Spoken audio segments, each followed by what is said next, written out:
So I wanted to do a review of sort of what we've covered so far in class and just a simple approach, sort of a one method going step by step of how to draw the figure. So I'm going to work in layers here. My first layer is called gesture and relationships. My second layer is going to be called construction and layout.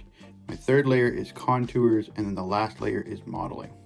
So getting started with gesture and relationships, the very first thing, even before gesture for me, is I like to look at placement. Where am I going to draw? So I just like to give myself some indication of where I'm going to draw so I don't go off the paper. And that also helps give me a height relationship that I could then divide in half to find the midway point of the body. Okay, so that's placement. Now I'm going to get right into the gesture.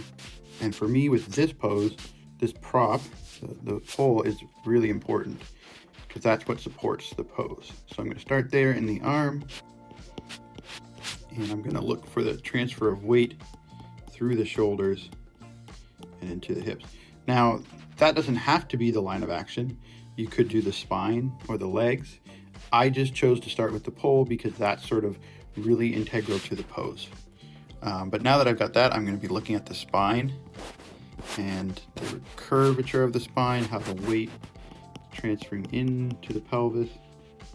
I might even just indicate the pelvis a little bit. Then I'm looking at that weight on the back leg, kind of coming back towards us, trying to feel the form. This whole gestural process is about analyzing the pose and trying to draw what the model's doing, not what they look like. So you're not copying, you're not mindlessly just tracing what you see, you're trying to understand it. Okay, now I'm looking a little bit at the beam here of the pelvis and rib cage, but I'm mostly concerned at this point of just how they're articulated, how their weight is distributed. And then I can really tell, even though, in the photo here, you can't so much see it because of the hair, but you can see just a little bit that his head is forward. So the model's head is forward here. Something like that. And I'm just going to quickly look, is there anything I'm missing in terms of my gesture? For me at this moment, for this kind of pose, no, it's okay. I think one thing, maybe this back leg right here, it should hold a little bit of weight and it should be maybe a little bit further back. Okay, so now I'm going to turn that layer down just a little bit. If you were using, I'm drawing lightly just so you can see, but I'm going to switch over and I'm going to change my color. Maybe I'm going to go a little bit darker. All right, and just to make this easier to see, I'm going to slide it over here. Okay, so construction. There's many different tools we can use for construction, and this is sort of what I call the alphabet of drawing. If drawing is a language, the alphabet are these forms. So we've got a cylinder, we've got a box,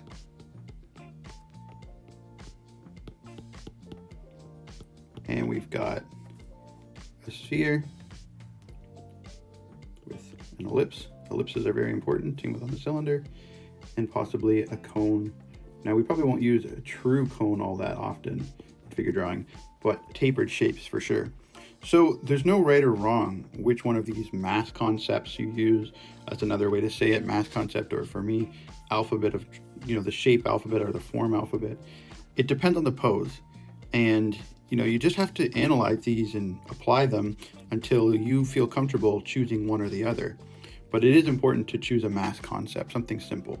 So for me right now in this construction stage, even though I already did it, I'm going to revisit the spine and the head because that holds everything together. It all anchors there. I'm going to feel that transfer this is the rib cage section of the spine, and then wedging down into the pelvis, just feeling that wedge. And then for me, I think in this case, I'm going to use a cylinder for the pelvis. And you don't have to start with the pelvis. I often do like to start with the pelvis because it holds that weight. But see how I'm actually using two mass concepts here? I'm using the corners of a box and the ellipse of a cylinder. So up top here, this is my ellipse, and I might even put one at the bottom, but I might square those edges to give my pelvis, just the box really gives direction to the pelvis. So, okay, wedging up, I'm gonna adjust my spine a little bit. Now I'm gonna look for landmarks, just little things like right here on the body. That's kind of telling me something about where the rib cage is. Over here, this little corner, those things help me. They're like clues. So I'm gonna just find those edges, drawing around. This whole stage is called construction. So you're building the forms, coming up into the rib cage, and then rolling forward into the head. And I think because I have such a little information about the head here, I'm going to use a box because it does help me sort of clarify things. So if something is vague, sometimes a box can help you. I'm going to draw right through to make sure it sort of makes sense to me, the proportions of the head, even though I can't see that. Okay, now working my way down. What am I going to prioritize? Well, I am going to do a little bit of anatomy here, just in the sense that I know that the shoulder blade, or the scapula here, is going to be having an important role here in this pose, because the arm is supporting so much of the pose. So I'm going to start in there, and I'm going to mostly use cylinder, probably masses here, but this arm that's holding weight, and you don't want to lose the gesture here. I'm still just trying to keep my gesture in mind. I'm not worried about getting that pull down, straight or anything like that. That's not really important, but how it's affecting the pose is important. I always sort of like to make this point that if you think about a hand as just a flat piece of paper for a second, and then you rolled that paper, it can kind of be like a cylinder, right? You're rolling the hand. You can treat the hand often, when you're grabbing a pole or something like that, like a cylinder. So like these would be the fingers. So I'm looking at his hand.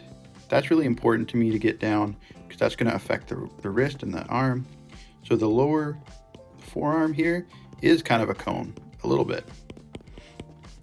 I'm going to leave out connection points, and I did that here, and I do that all the time because those connection points tend to get complicated. Like there's more forms going on. There's transitional forms in there. So for now, it tends to be easier to just leave space, and we'll revisit those later. So I'm going to get that cone in here, sort of coney cylinder for the forearm, and just try to really understand that wrist resting here. Okay, now coming down, the buttocks really does help because it helps give us that sort of box, and it also helps give us that just sort of direction of how it's joining up with the leg. And so I'm kind of thinking in my own terms, like in my mind of this, it's kind of like I haven't stopped doing gesture just because I'm doing construction. I'm further exploring my gesture using construction. It's like if you just do your gesture and move on, your drawing's going to die. You got to keep your gesture alive. So what am I doing here? Okay, I used ellipses here and a cylinder, but here I'm kind of feeling the form, the calf muscle, the gastrocnemius there. You can kind of feel that he's got really strong calves. And I'm just feeling that form. I'm not going to fully resolve that just yet, because here, let me just skip over to red for 1 second here, or orange or something. This is a time, even though I called this stage construction and layout. And that's because sometimes when you're doing your construction, it really helps to look at the negative space. So I just call this like layout, where you're comparing things, right? Things like that, or this negative space up here can really help just for you to see things and say, okay, where have you made mistakes? Like I can tell that I've kind of squished the whole torso a little bit here. So I'll make adjustment to that in a second, but I'm going to come back to my blue, and I'm looking at how that weight is shifting, transferring down in here, the condyles of the femur, the weight's transferring down into here, and then it's fluidly flowing back into that calf muscle. You can feel the stretch right in there. So I can feel that stretch, and I like to kind of do this little swirl. The reason is I'm just trying to feel the muscle, the mass of the muscle, before it transfers down into the Achilles tendon and plants on the ground. And so for the ground, for the feet, I'm going to just kind of imply a little bit of a box structure, like that's the sole of the foot, that sort of planted box structure. And then here's where I come back to layout, right? I'm comparing from this foot over, where should this foot be? If you were going to draw over on the ground like that, where would that foot be? So I'm still thinking about layout, relationships, those sort of things. Okay, back to this here. Getting the foot down. So this is sort of my construction, but like I said, I do have a little bit of an issue here, I think, in the torso. So I'm just gonna I'm gonna change my color. And what I like to do in these cases when I know something's wrong is I draw through and just try to feel out where did I go wrong. And if I can't find it, yeah, that seems okay. If I can't find it, then I'll keep going. But if I can find where I went wrong, I'll stop. So I'm looking and feeling in here. Where did I go wrong?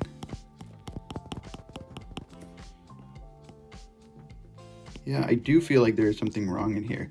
Now, working digitally, I can move things around. But if you're working traditionally, normally I would be too.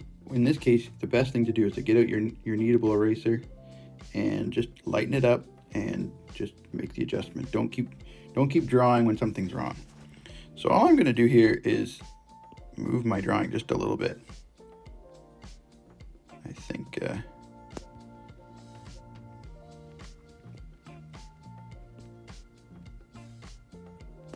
so, you know, if you're working with charcoal, it's pretty easy to do this. You just rub out your drawing, and I'll just do that right now. I'll just erase, but I'm not trying to get rid of it completely. I'm just trying to lighten it up so that I can make it better. And I'll often do this. All right, so continuing on just with the construction before we move on to contours. Now, construction could go as far as you want. You could really get, you know, into anatomical details if you wanted to.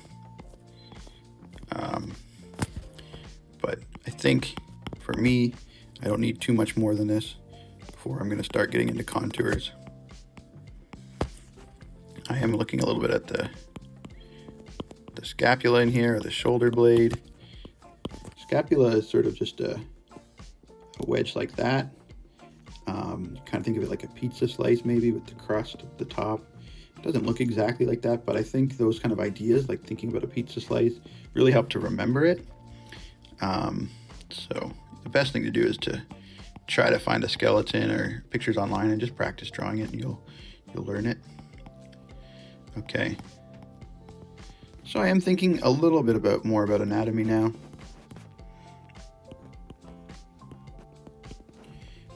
But still mostly trying to just study the construction, the forms. I might start to get into some joints now, like look at elbows, knees, things like that.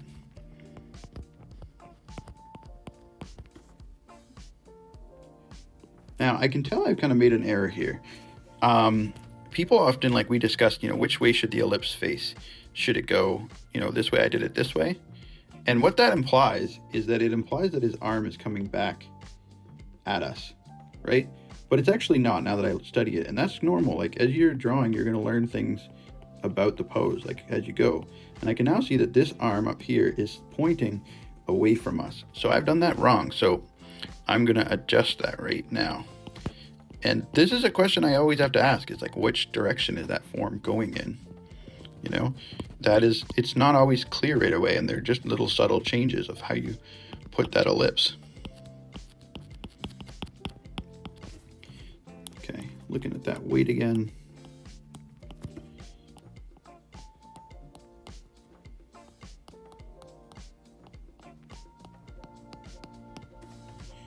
Okay. Calf muscles coming down into the heel. Okay, trying to feel this weight. I feel like this weight to me, this leg, sorry, looks a little bit weightless. So I'm doing something wrong there. I got to explore what's going on. So the buttocks is a little bit relaxed on this side. Weight is transferring forward. And there's definitely sort of a tightness in the back of the leg. That shadow is right in here. And then I'm trying to feel that form. Now, these lines I'm doing, I wouldn't call modeling just yet. That's me trying to understand the form, trying to feel out the form, trying to just get connected with the form.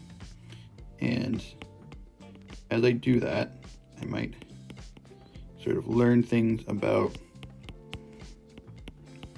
the pose and my gesture. Is there too much space here maybe too, right? That's another thing. Coming down, getting that heel. Okay. Maybe putting in a bit of a grid just to help me with my perspective, checking this stick, maybe straighten out the stick a little bit. Okay, so that is the majority of my kind of construction. I'm gonna get the oblique here, for the belly.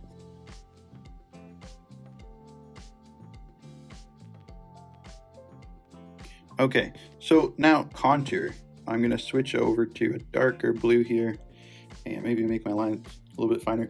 Now, to me, what contour is really, you're telling the story of overlapping lines. So think about this for a second. If we had, you know, two spheres here, contour is not when you go and like do this around the edges. I mean, it could be, but what you're really trying to do is communicate, okay, this sphere here, or this form is in front of this form here. And you have to also imply corners. So like, even though this is a sphere, I want to imply that this is maybe the front. So I'm going to do that using a little bit of box lingo, right? Like, this is really easy to tell. This is the top and this is the front, or this or the side. So you can do that when you're doing your contours. This is maybe in front of that. So that's what I'm looking for. It's overlapping lines. Now, where do you start with your contours?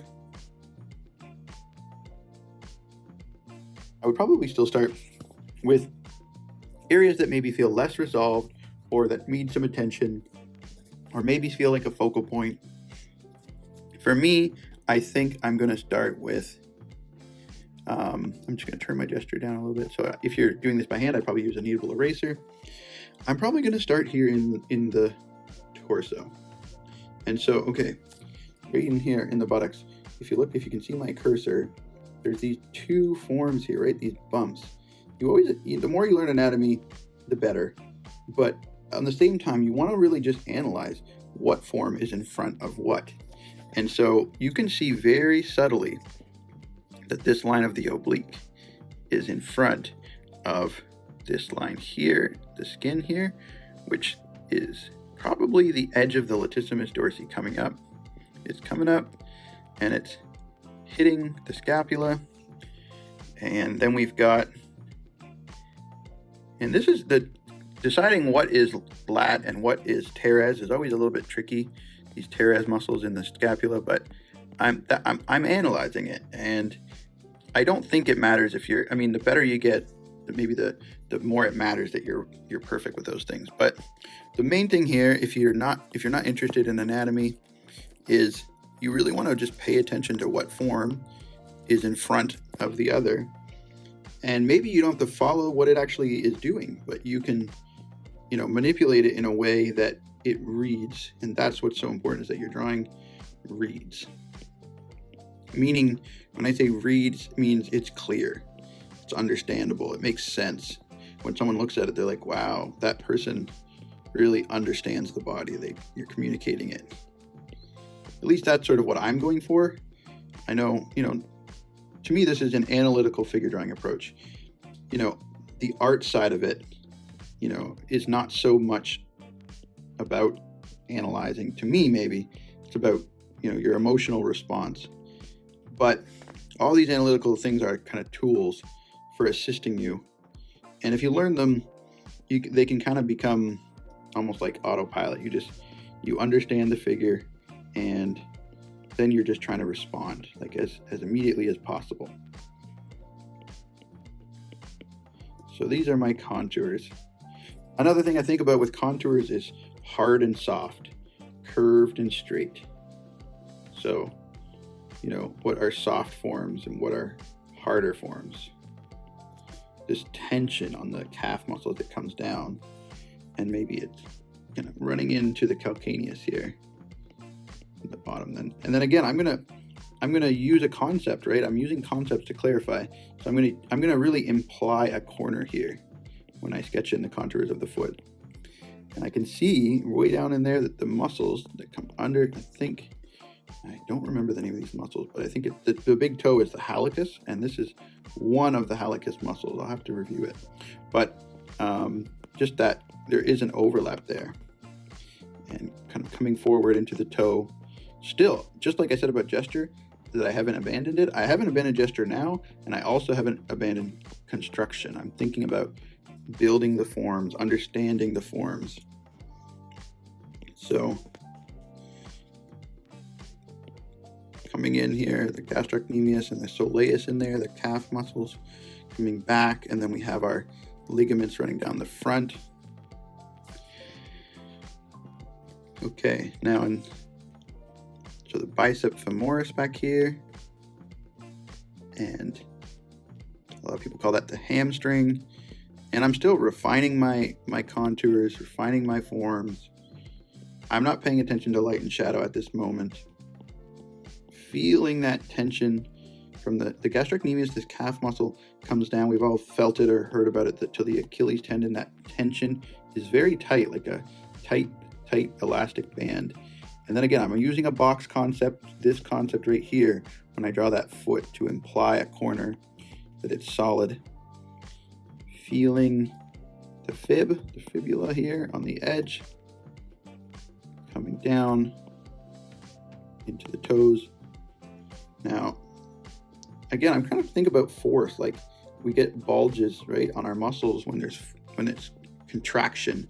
So his legs have some amount of contraction in there. Those muscles are bulging out a little bit on the side because they're carrying weight.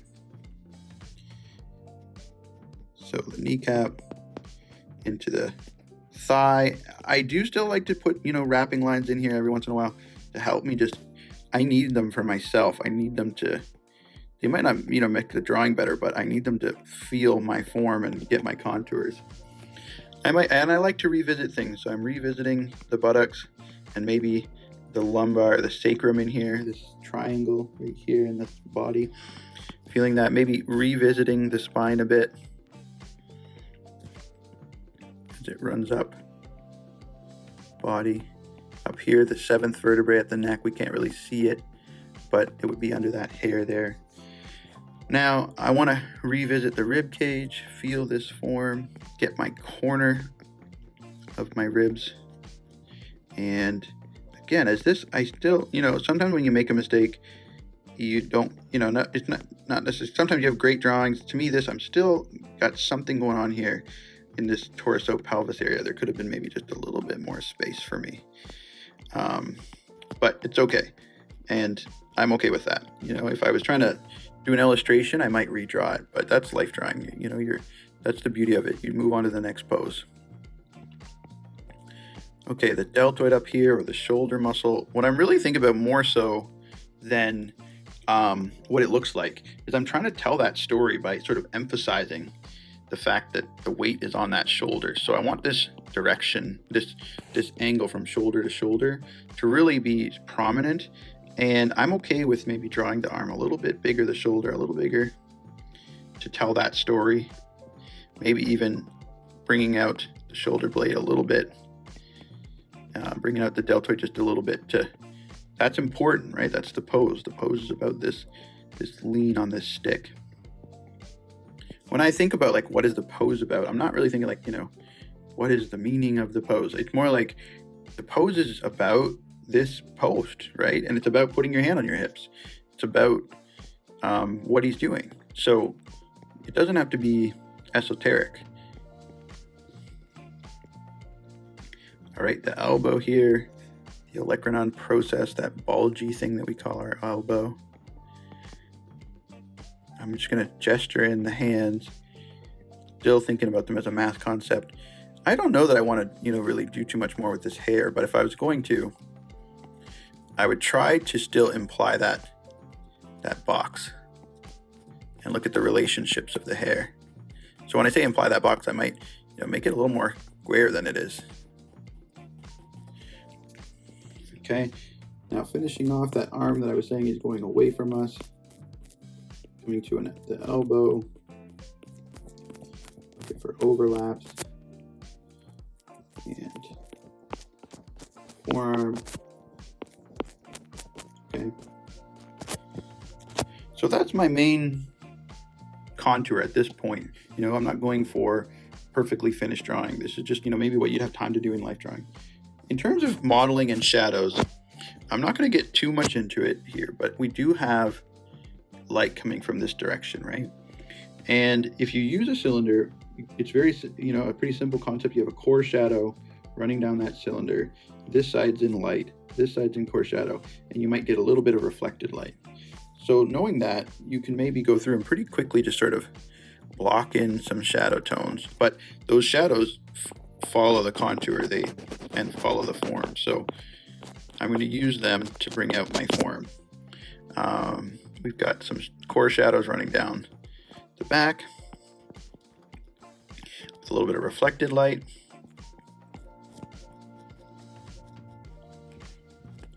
And again, I might not follow what it's doing exactly. The buttocks is a little bit like a sphere, but we still have that core shadow running down our leg here, or his leg, into the lower leg and to the heel. Maybe just blocking in some reflected light. Then we've got another core kind of coming down here. A cast shadow from the buttocks underneath here. And then we've got a core running down the side here. The leg, a little bit of space for a reflected light. Okay, maybe just putting some shadow in the ground to plant him.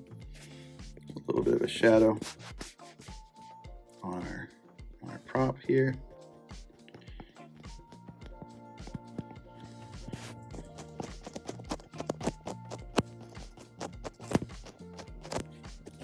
Okay. And sometimes, you know, a good thing to do is throw in a big color, maybe, you know, sort of just to help offset your shape. So maybe you can put in a little bit of shading or whatever. It can help, you know, clarify the pose and possibly break it up a little bit, break up the negative space. So I'm just putting in a box. You could do something else, but it might just, you know, it can clarify things to have something behind it, maybe even on the ground there. And the last thing in terms of modeling, if you wanted to put in some highlights, I kind of worked on some white paper here, or some brown paper, so that I could add some white. You know, you don't want to go crazy with it, but again, these are kind of like form indicators. They go down the form, so you can use them to help tell your story. I might change that from being quite so white. I want it to be a little more gray, maybe.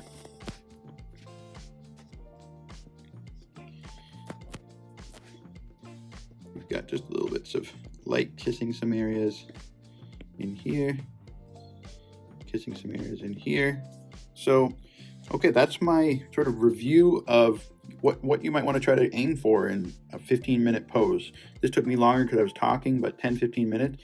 And as you get better, you're going to get more detail, maybe more expressive, more experimental, all kinds of things. So anyways, hope that helps. Thanks very much for watching. See you later.